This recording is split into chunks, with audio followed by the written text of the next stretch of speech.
Jake couldn't shake the image of the hooded woman from his mind. Who was she? What did she know? And why had she vanished so quickly, leaving more questions than answers? Days passed, but the neighborhood's tension thickened like a storm about to break. Vandalism continued. Whispers grew louder, and Karen's public crusade showed no signs of relenting. Yet Jake sensed something else. Beneath Karen's rigid exterior was a woman battling fears she refused to share. One afternoon, Jake was walking his dog near the edge of the neighborhood when the hooded woman appeared again. This time, there was no hesitation. "You need to listen," she said, pulling back her hood to reveal sharp eyes and a face weathered by years of hardship. Jake studied her cautiously. "Who are you?" "My name is Claire," she said, voice barely above a whisper. "I've been watching. This feud, it's more than HOA rules or personal grudges." Jake frowned. "Then what is it?" Claire glanced around nervously before continuing. "Years ago, there was a hidden dispute over land rights here. Karen's family was involved. It never made the news, but the bitterness remains, and some neighbors are still bitter. Someone is using those old wounds to stir up trouble." Jake's mind raced. A long-buried feud, hidden agendas, and now a series of threats and vandalism. The pieces were starting to fit, but not neatly. "Why come to me?" Jake asked. Claire looked him in the eyes. "Because you're not just a cop. You're one of them. You have a chance to stop this, before it destroys everyone." Before Jake could reply, Claire's eyes widened. "You have to be careful. They're watching us." Suddenly, a loud crash echoed nearby. Jake spun around, heart pounding, but saw only a tipped-over trash can, swaying in the wind.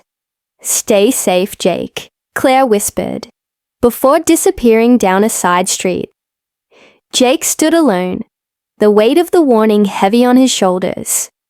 That evening, back home, Jake tried to piece together the tangled web. He called Karen, hoping for answers, but she refused to meet. The next day, Karen's mailbox was found smashed. A chilling message spray-painted across her front gate. "Truth will burn." Jake's blood ran cold. He realized the stakes were higher than anyone had imagined. This was no ordinary neighborhood spat. It was a war hidden beneath polite smiles and manicured lawns. Determined, Jake prepared for a confrontation, knowing that the coming days would decide the fate of Oakwood Lane.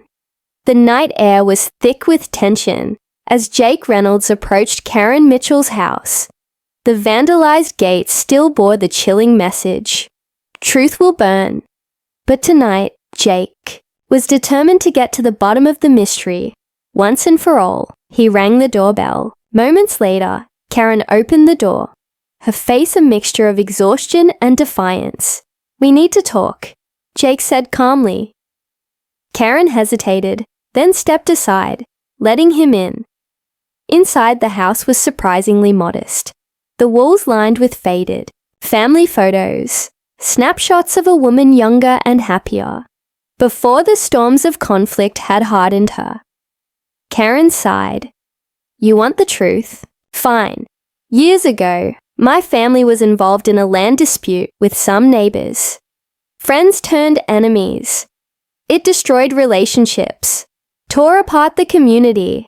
I fought hard to protect what was ours, but it cost me everything." Jake nodded slowly, seeing the weight of years in her eyes. "But," Karen continued, "there's something you don't know. Someone has been using that old feud to manipulate us all. Someone who wants to keep us divided and scared." Jake's heart raced. "Who?" Karen looked away, voice dropping to a whisper. "It's Claire." Jake stared. Claire, the mysterious woman who had warned him, who claimed to be helping. Karen's confession hit like a shockwave. Claire was part of that old family feud. She's been stirring up trouble to gain control of the neighborhood. To settle old scores in her favor, Jake's mind reeled. The woman who warned him was the real puppeteer behind the chaos. Why didn't you say anything before? Jake asked. Karen's eyes glistened with regret. I thought I was protecting everyone. But Claire's threats and vandalism pushed me too far. I lashed out. I called 911 because I was scared, not because I wanted a fight. Jake realized this was no longer about rules or grudges. It was a battle for the soul of the community. Determined to end the nightmare, Jake confronted Claire with evidence and a promise. The neighborhood deserved peace, and no one would be allowed to terrorize it. The confrontation was tense, but decisive. Claire, faced with exposure, retreated, her influence broken. Slowly the community began to heal. Neighbors talked again, mended fences, and found common ground.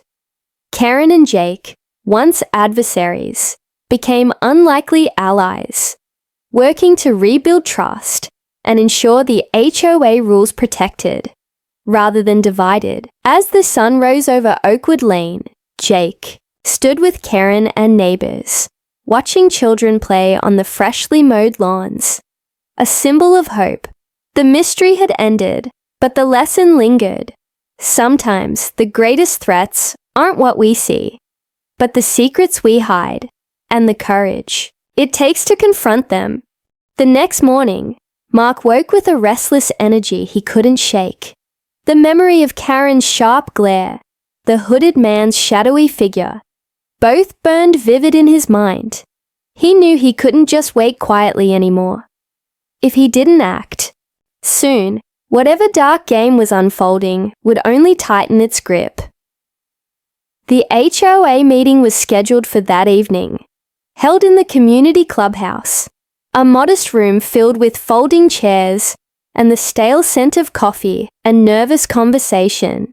Mark arrived early, gripping a folder stuffed with notes and photos, determined to confront Karen with what he'd seen. As neighbors trickled in, the atmosphere was deceptively calm.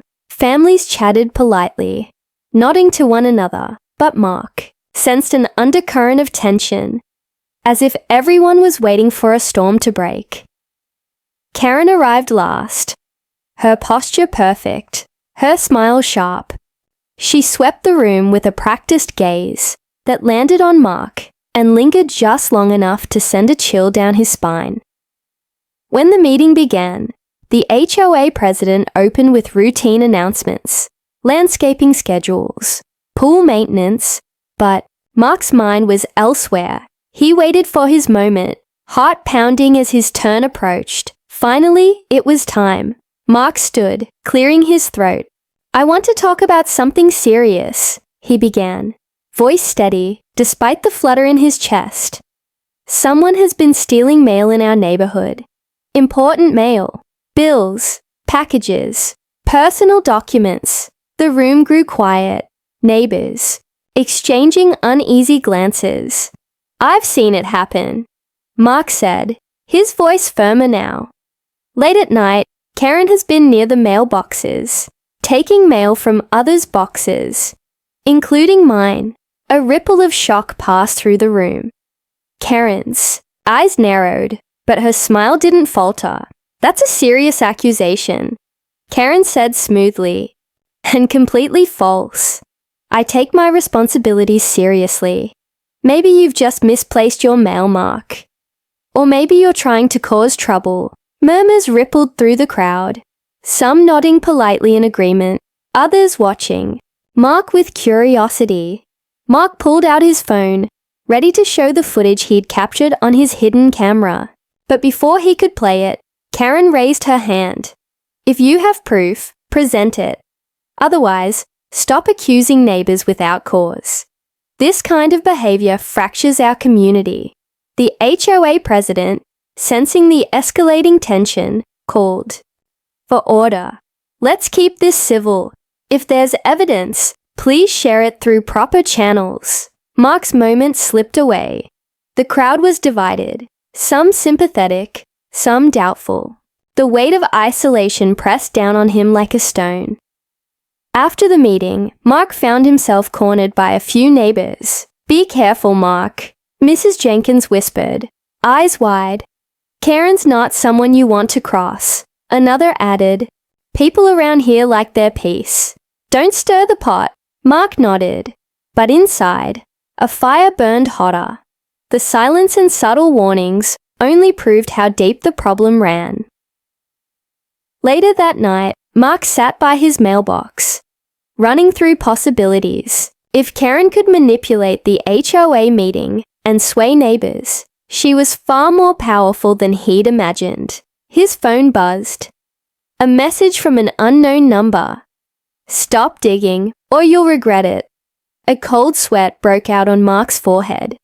The game had changed. This wasn't just about stolen mail anymore. It was about control, power, and threats hidden behind polite smiles. Mark clenched his fists. He wouldn't back down. Not now. Not ever. But the question echoed in his mind. How far would Karen go to keep her secrets buried? And was Mark ready to face what came next? Mark couldn't shake the message's cold warning. "Stop digging, or you'll regret it." The words echoed in his mind. A chilling reminder that Karen, and whoever was backing her, was watching his every move. Yet the fear only fueled his determination. He knew that without concrete proof, Karen's influence would silence him forever. So, with trembling hands but a clear plan, Mark set up a small hidden camera by his mailbox. It was an old gadget, but it had night vision and motion detection, perfect for capturing the dark secrets lurking in the neighborhood.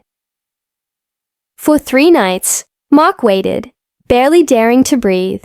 Each time he saw Karen's shadow approach, heart pounding in his throat, he stayed silent, recording every second. The first night, Karen arrived exactly at 9:17 p.m. Her floral blouse muted in the dim streetlight. She glanced left and right, ensuring no one watched, then reached into Mark's mailbox, pulling out several envelopes. Her face twisted into a sly smile as she slipped the mail into a worn leather purse. Mark's pulse raced, but he stayed hidden behind the thick hedge, too far to confront her, too close to catch every detail.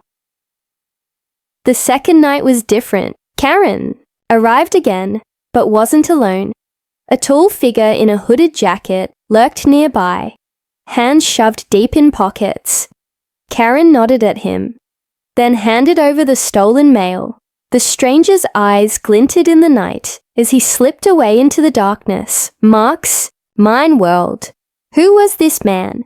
What did they want with his mail? And maybe others. The third night brought the most chilling discovery. The camera caught Karen approaching the mailboxes once more. This time, after rifling through the mail, she pulled out a small, unmarked envelope. One Mark hadn't sent. She carefully tore it open and glanced inside, her smile fading into something darker, almost fearful. Then she glanced over her shoulder, as if sensing Mark's hidden gaze. For a moment, their eyes seemed to lock across the distance. Karen's expression hardened, and she vanished down the street. Mark's hands trembled as he watched the footage again and again, pausing on her face. The flicker of fear, the sudden change. What was in that envelope? Who sent it? And why did it scare Karen? He knew the answers lay buried deeper than stolen mail. Mark spent the next day scanning the footage, frame by frame, taking screenshots and notes. The quiet neighborhood was a facade masking a tangled web of secrets and lies. He decided it was time to take the footage to someone he could trust, someone who could help him navigate the dangerous waters he'd stumbled into. But when he reached out to the local police, the response was discouraging. Without direct evidence of a crime, "There's little we can do," the officer said. "We suggest you talk to your HOA or a lawyer." Mark's frustration boiled over. Karen's power was real, too real. She controlled not only the HOA, but had sway over law enforcement's willingness to act. Back home, Mark felt the weight of isolation crushing him. The message warning him to stop digging seemed closer than ever. He locked his mailbox tight and sat in the darkness, staring at the screen, showing Karen's furtive movements. A quiet resolve settled over him. If the police wouldn't help, he'd have to become the hunter, not the hunted. The stakes had risen. Karen wasn't just a meddling neighbor. She was a gatekeeper to something far more dangerous, and Mark was no longer willing to let her silence him. He pulled out his phone, typing a new message to a trusted friend outside the neighborhood. "I've got proof. Things are worse than I thought. Need help." As the night deepened, Mark's eyes never left the screen. The battle for the neighborhood's soul had begun, and he was on the front line. Mark's message to his friend, Lisa, was sent in the dead of night, fingers trembling over the keyboard. Lisa wasn't just any friend. She was a sharp investigator at a local news station, someone who knew how to handle secrets that powerful. People wanted buried. The next morning, Mark awoke with a flicker of hope. Lisa replied quickly, "I'll help. We need solid proof and a plan to expose Karen publicly. But be careful. She's dangerous." Careful. The word echoed ominously in Mark's mind. He knew Karen wasn't just a meddlesome neighbor. Her steely eyes and calculated moves revealed a woman who wielded control like a weapon, and she wouldn't hesitate to use it. Mark spent the day planning every detail meticulously. He couldn't just catch Karen stealing mail again. He needed to show the neighborhood what kind of person she really was, without risking himself being discredited or worse. His idea was risky. A baited mail drop with a hidden surprise. Mark crafted a package designed to lure Karen in, something irresistible. Inside, he placed a fake check, a tempting target. But it wasn't just any fake check. It was rigged. Mark had a small tracker device, taped discreetly inside the envelope, connected to an app on his phone, allowing him to follow wherever the stolen mail might go. The real surprise, though, was something Karen would never expect. With Lisa's help, he also prepared a recording device, disguised as a keychain, meant to capture any incriminating conversation Karen might have while handling the package. That night, Mark carefully slipped the baited mail into his locked mailbox, making sure everything looked genuine. His pulse raced with every step back to his porch. Hours passed, like hours in a storm.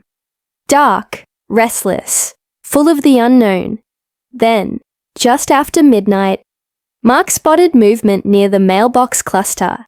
Karen appeared again, this time even more cautious. She pulled the envelope out, eyes darting nervously, and tucked it into her purse. Mark's heart pounded as he watched her retreat into the shadows, heading toward the street where the hooded man had appeared before. Following at a safe distance, Mark's phone buzzed softly. The tracker was live. Karen's pace quickened, then slowed as she neared a house at the far end of the street. The porch light flickered as Karen slipped inside. Mark circled the block, hiding in the darkness, waiting. Suddenly, his phone vibrated. The tracker was moving again, indicating the envelope was on the move. Minutes later, Karen re-emerged, this time with the hooded man. Mark's breath caught as Karen handed the envelope to him. The man nodded, slipping away into the night. Mark's phone pinged again, confirming the package had moved. But the real shock came seconds later. His recording device buzzed silently in his pocket. Heart racing, Mark activated the playback. Karen's voice was clear, cold, and calculating. If Mark thinks he can play games, he's dead wrong. We'll deal with him soon. The hooded man responded with a low, gravelly voice. He's stirring up too much. We need to end this quickly. Mark's blood ran cold. This was no petty mail thief or neighborhood feud. Karen was involved in something far darker, a scheme with dangerous players who saw him as a threat to be eliminated. But instead of fear, Mark felt a fierce surge of resolve. They had threatened him, tried to intimidate him, but Mark was ready to fight back with a surprise they would never see coming. He pocketed the recorder, took a deep breath, and prepared for the storm ahead. Because this battle was no longer about stolen mail, it was about survival. The cold weight of Karen's threat echoed in Mark's mind as he paced inside his small living room. The quiet neighborhood had suddenly morphed into a battleground. Every shadow outside his window now felt like an enemy lurking. Every creak of the floorboards a warning. Mark knew the clock was ticking. Karen and her mysterious accomplice weren't just petty thieves. They were dangerous people, willing to silence anyone who dared expose them. His secret recording was proof, but proof alone wouldn't save him. He needed help. Lisa arrived the next morning, eyes sharp and determined. "We need to get this to someone who can act without being intimidated," she said firmly. "I have contacts at a local investigative journalist group. They specialize in exposing corruption in small towns. Together, they crafted a plan. First, they'd secure the evidence, photos, videos, and the chilling audio recording. Then, with the journalist's support, they'd prepare to go public. But before Mark could breathe easy, the danger crept closer. That evening, as Mark checked his mailbox for the first time in days, a figure moved swiftly behind the hedge across the street. He froze, heart pounding in his ears. "Mark!" A whisper came from the darkness. He blinked, recognizing the voice. It was Jake, his next-door neighbor, someone who had kept a low profile, but had seemed unusually interested in Mark's troubles. Jake stepped into the dim light. "I've known about Karen for a while," he said quietly. "She's not just stealing mail. There's more going on. Illegal stuff. I've been too scared to get involved.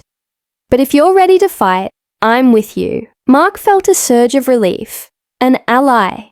Someone else who understood the stakes. Together, they spent the night setting traps, security cameras hidden in bushes, motion sensors near the mailboxes.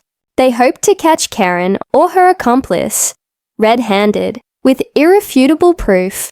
The tension was unbearable. Then, just past midnight, a sharp noise shattered the silence. A crash outside Mark's window. He grabbed his phone, heart in his throat, and rushed outside. Karen was there, trying to pry open his locked mailbox with a crowbar. Her face twisted in rage when she spotted Mark. "You think you can expose me? This neighborhood belongs to me," she hissed. Mark stood his ground, dialing 911 as he backed away slowly. Karen's glare flicked to the bushes, where Jake now emerged. Flashlight in hand, Karen cursed, dropped the crowbar, and fled into the darkness. The police arrived minutes later, finding Mark shaken but unharmed. The security cameras captured Karen's attempt clearly. For the first time, Mark felt a crack in her armor. But the real battle was only beginning. As dawn broke over the quiet streets, Mark realized that Karen's grip on the neighborhood was weakening, but only if he and his new allies could keep pushing forward. The question was, how much more was Karen willing to risk to keep her secrets safe? And how far was Mark ready to go to bring her down? The morning after Karen's failed break-in attempt, the neighborhood was buzzing with whispers and sideways glances. Mark's security footage had leaked. Someone had anonymously shared it with the HOA mailing list, sparking outrage and disbelief. Many neighbors were stunned, and Karen, with her polished image and tight grip on the community, had been their trusted watchdog. Now she was the criminal in their eyes. Yet not everyone was ready to believe. At the next HOA meeting, the room crackled with tension. Supporters of Karen sat rigidly on one side, their faces tight with anger and denial. On the other side, a growing faction stood with Mark, demanding accountability. Karen took the floor with icy grace. "This is a smear campaign," she declared. "I have served this community for years with integrity. This is an attack by those who want to destabilize our peace." Mark watched her closely, noting the flicker of desperation beneath her calm facade. The HOA president tried to mediate, but the room split sharply. Accusations flew. Neighbors accused each other of betrayal, gossip, and hidden agendas. Mark's phone buzzed mid-meeting. A text from Lisa. "They're digging into Karen's past. Something big is coming." Curious but cautious, Mark stayed focused on the meeting. Suddenly, the lights flickered, an unsettling reminder of how fragile control had become. After the meeting, Mark was cornered by a small group of Karen's loyalists. "You don't know what you're messing with," one growled. "You'll regret turning this neighborhood upside down." Mark held his ground. "I'm only asking for the truth. Isn't that what we all deserve?" But Karen wasn't done. That night, Mark's mailbox was vandalized. A warning message spray-painted. "Stop, now or else." The stakes had escalated beyond mail theft. This was personal. Mark's resolve hardened. With Jake and Lisa, he pored over the new information. Lisa's team had uncovered something explosive. A past scandal involving Karen in a nearby town. A trail of manipulated evidence, threats, and even fraud. The community wasn't just dealing with a petty thief. Karen was a master manipulator who'd been moving from town to town, building power and silencing dissenters. Mark's blood ran cold. The battle was far from over. It was bigger than he'd imagined. But the neighborhood was waking up.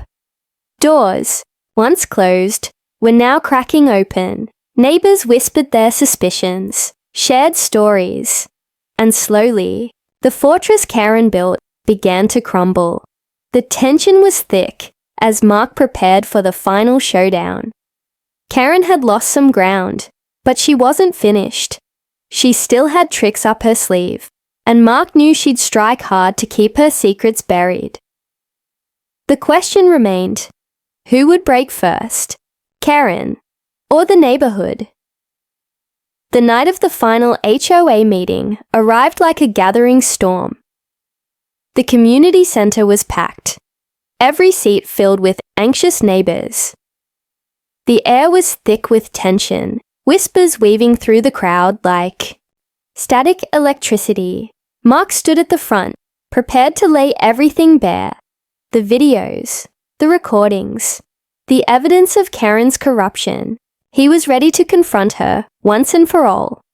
Karen entered with her usual composed smile, but Mark caught the flicker of unease in her eyes. This time, she wasn't alone. Behind her stood the hooded man, the same shadowy figure Mark had seen, exchanging stolen mail. As the meeting commenced, Mark's presentation stunned the room. Faces shifted from disbelief to horror as the truth spilled out. Karen's manipulations, threats, and illegal actions painted a dark portrait. But just as Mark finished, Karen raised her hand, voice calm but cold.